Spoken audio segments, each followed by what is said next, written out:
안녕하세요. 의료법 전문 이동찬 변호사입니다. 오늘은 진료비 허위 청구와 보험 사기와의 관계에 대하여 알아보겠습니다. 진료비 허위 청구는 의사가 거짓으로 진료비를 청구하는 것을 말하는데, 이때 거짓 청구의 대상에 따라 환자에게 거짓으로 청구하는 경우, 보험사의 진료비를 거짓으로 청구하는 경우, 그리고 국민건강보험공단에 진료비를 거짓으로 청구하는 경우 등 세 가지 유형으로 구분할 수 있습니다. 이 세 가지 경우 모두 의료법 제66조 제1항 제7조 의사면허 자격정지 처분 대상이 됩니다.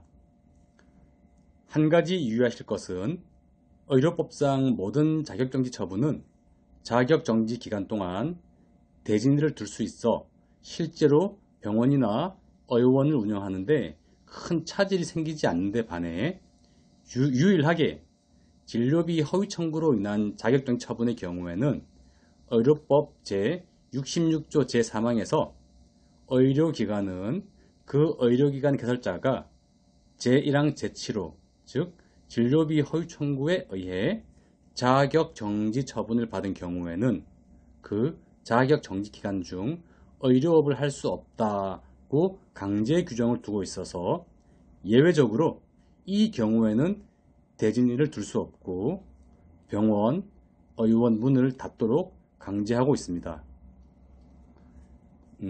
진료비 허위 청구의 경우에는 그 경우에 따라서 최대 10개월까지 자격정지 처분이 가능하다는 점에서 상당히 무거운 처분이라 하지 않을 수 없습니다. 그럼 이 같은 진료비 허위 청구의 경우 의료법상 자격정지 처분으로 모든 것이 끝나는 걸까요? 그렇지 않습니다. 의사 자격정지 처분과 별개로 형사처벌이 뒤따르는데요. 이때 형사처벌은 허위 청구의 대상에 따라 적용되는 법률이 달라집니다. 첫째, 환자에게 직접 진료비를 허위 청구한 경우에는 형법상 사기죄에 해당하게 되고요.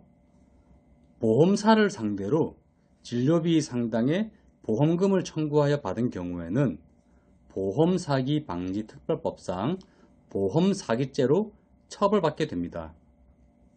그리고 국민건강보험공단에 진료비를 허위로 청구한 경우는 국민건강보험법과 요양급여법에 따라서 형사처벌이 이루어집니다.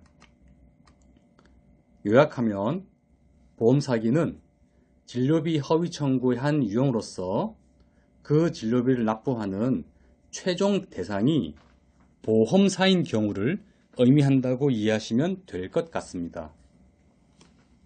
그런데 진료비 허위 청구와 관련하여 적용되는 법률과 보험사기에서 적용되는 법률이 이처럼 전혀 다르다 보니까 많은 분들이 두 개를 전혀 별개의 범죄로 알고 계시는 경우가 많이 있는 것 같습니다.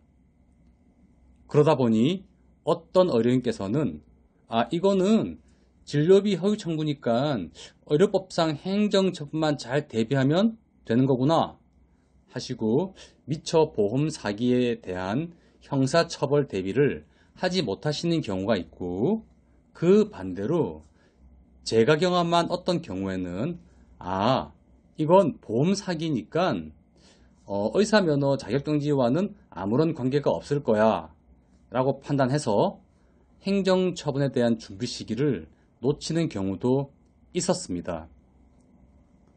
하지만 진료비 허위 청구와 관련하여 어떤 식으로든 보험사가 환자나 의료기관에 보험금을 지급하게 되면 이는 무조건 진료비 허위 청구와 보험 사기 둘 다 해당하게 되므로 이 둘에 대한 대비를 반드시 동시에 하셔야만 됩니다.